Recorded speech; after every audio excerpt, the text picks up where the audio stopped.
Ultrasonography কি? এই ultrasonography কেন করা হয়? অনেক ভাইদেরই অনেক বোনদেরই জানার ইচ্ছা, কিন্তু তারা কাউকে প্রকাশও করতে পারে না, কোথাও থেকে জানতেও পারছে না।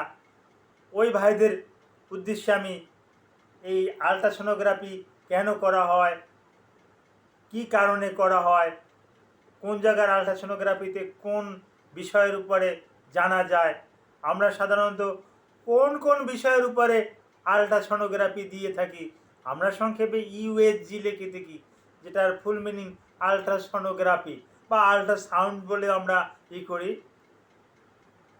আখ্যায়িত করে থাকি আলট্রাসাউন্ড। আলট্রাসাউন্ডের মাধ্যমে আমরা অনেক দুরারোগ্য রোগকে শনাক্ত করে থাকি।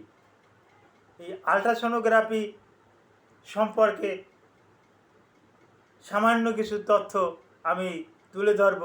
ভিডিওটা না টেনে পুরো ভিডিওটা দেখলে এই আলট্রাসোনোগ্রাফির উপরে সাধারণ একটা ধারণা আপনারা পেয়ে যাবেন।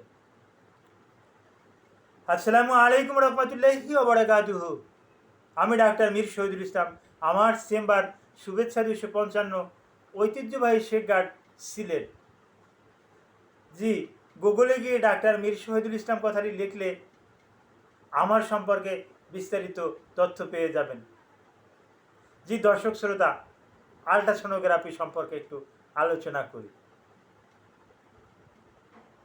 এই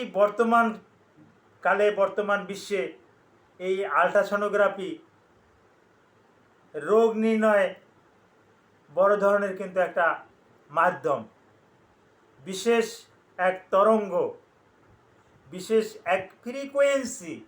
এই ফ্রিকোয়েন্সির মাধ্যমে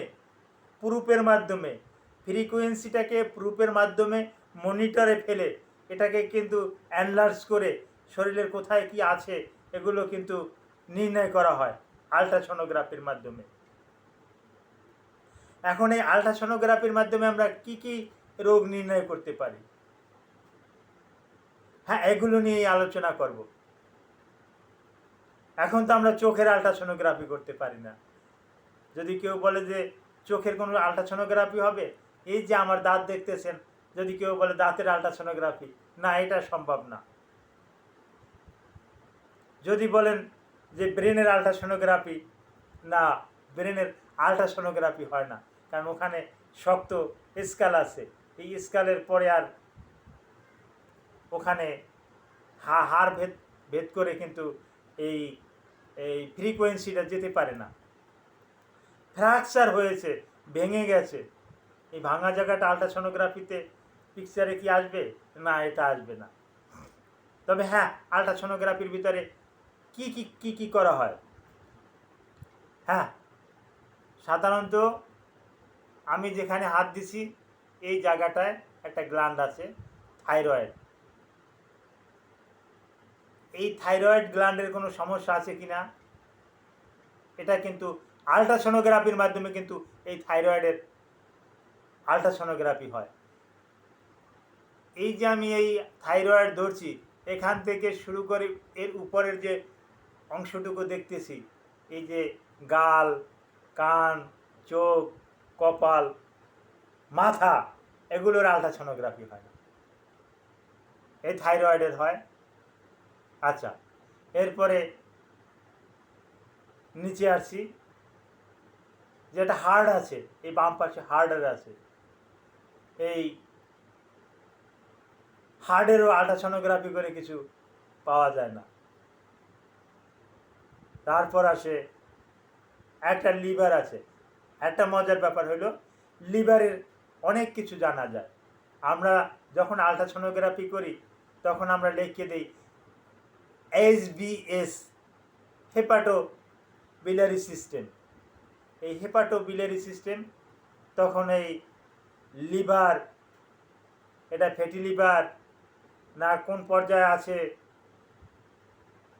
লিভার সিরোসিস, এইগুলো কিন্তু ওই আলট্রাসোনোগ্রাফির মাধ্যমে কনফার্ম করা যায়। তারপর এই লিভারের নিচে থাকে গল ব্লাডার। এই গল ব্লাডারেও কোনো রকম কোনো সমস্যা আছে কি না, ওখানে ক্যালকুলি আছে কি না, কোলিলিথিয়াসিস আছে কি না, এটা কিন্তু আলট্রাসোনোগ্রাফির মাধ্যমে ধরা যায়। আচ্ছা, এর নিচে আসি, ডাইজেস্টিভ সিস্টেমেও তেমন একটা ভালো ফল পাওয়া যায় না। আচ্ছা, এর নিচে আছে, তবে হ্যাঁ একটা আমাদের এখানে একটা প্যানক্রিয়াস আছে, প্যানক্রিয়াস সম্পর্কে কিন্তু ভালো একটা ধারণা পাওয়া যায়। তারপর কিডনি আছে, এই কিডনি সম্পর্কে কিন্তু ভালো একটা ধারণা পাওয়া যায় আলট্রাসোনোগ্রাফির মাধ্যমে। তারপর আসে পুরুষদের ক্ষেত্রে আসি, পুরুষদের এই পেনিস পুরুষাঙ্গ, এটাও আলট্রাসোনোগ্রাফি হয়। এটার মাধ্যমে কিন্তু প্যারোনিক ডিসঅর্ডার, হ্যাঁ প্যারোনিস ডিসঅর্ডার এর নামে একটা ভিডিও আছে, এই প্যারোনিস ডিসঅর্ডারটা কিন্তু হয়। তার নিচে আছে স্ক্রুটাম, অন্ডথলি, এই অন্ডথলিটা কিন্তু আলট্রাসোনোগ্রাফির মাধ্যমে এখান থেকে আমরা রেজাল্ট পাই যে ওখানে হাইড্রোসিল আছে কিনা, ওখানে হার্নিয়া আছে কিনা, ওখানে ভ্যারিকোসিল আছে কিনা। এগুলো কিন্তু স্ক্রুটামের নিচে যে টেস্টিস আছে, এই টেস্টিকুলে কোনো রকমের কোনো সমস্যা আছে কিনা, এগুলো কিন্তু আমরা এই আলট্রাসোনোগ্রাফির মাধ্যমেই জানতে পারি।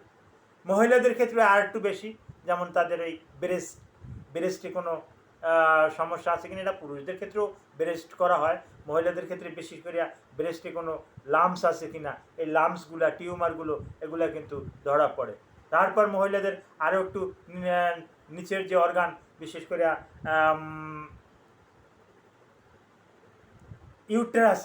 ইউটেরাস কী রকমের আছে, সার্ভিক্স কেমন আছে, এই সার্ভিক্স সম্পর্কে জানা যায়, ইউটেরাস জানা যায়।